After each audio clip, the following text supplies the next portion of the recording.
আসসালামু আলাইকুম রহমতুল্লাহি বরকাতু আলহামদুলিল্লাহ ওয়া দাওয়াসসালাতু ওয়াসসালামু আলা মান লা নাবিয়্যা রাসূলুল্লাহ মিনাশ শাইতানির রাজিম বিসমিল্লাহির রহমানির রহিম বাবু মান হালাফা আলা শাইই ফা ইন হালাম ইউহালাফ। আজকের বক্তব্যের বিষয় হলো কেউ যদি কোনো কিছুর কসম করে অথচ তাকে কসম দেওয়া হয়নি সেই সম্পর্কে।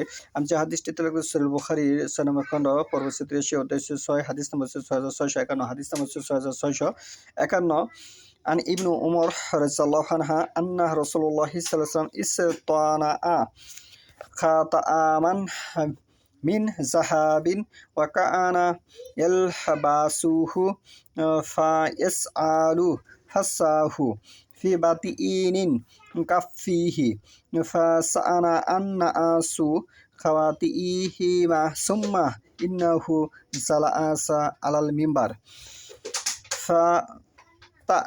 فنازعه فقال إني كنت أليس هذا الخاتم وأسأل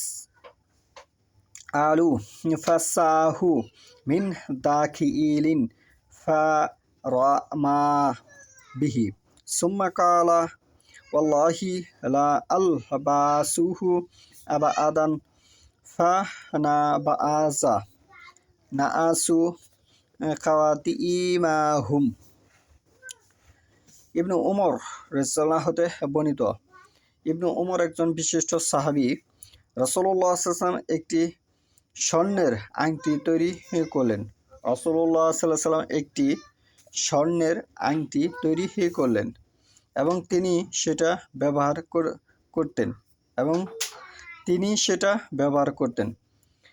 ব্যবহারকালে তার পাথরটি হাতের ভিতরের দিকে রাখতেন। তখন লোকেরাও এরূপ করল। এরপর তিনি মিম্বরের উপর বসে তা খুলে ফেললেন এবং বললেন, আমি এ আংটি পরেছিলাম এবং তার পাথর হাতের ভিতরের দিকে রেখেছিলাম।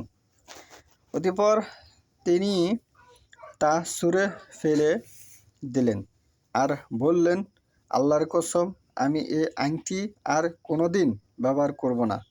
তখন লোকেরাও তাদের নিজেদের আংটিগুলো খুলে